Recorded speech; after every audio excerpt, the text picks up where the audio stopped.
The Cherry Creek School District is preparing for the 2020-2021 school year, and we're excited to welcome our students to another year of learning and growing. Because of the COVID-19 pandemic, in-person learning will look a little different this year. When it comes to in-person learning, there are 3 important things to remember. Wear your mask or face covering, wash your hands, and watch your distance. This video has important information about how our schools and buses are being cleaned and sanitized.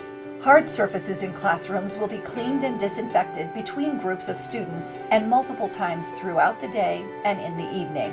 We're also cleaning classrooms, cafeterias, and other spaces with disinfectant mist. These disinfectant formulas are effective at killing the virus and are safe for using in classrooms and on buses. Each bus will be disinfected twice each day after the morning and afternoon routes. We're cleaning and disinfecting because we care about keeping our students and staff safe. Thanks for watching. See you soon.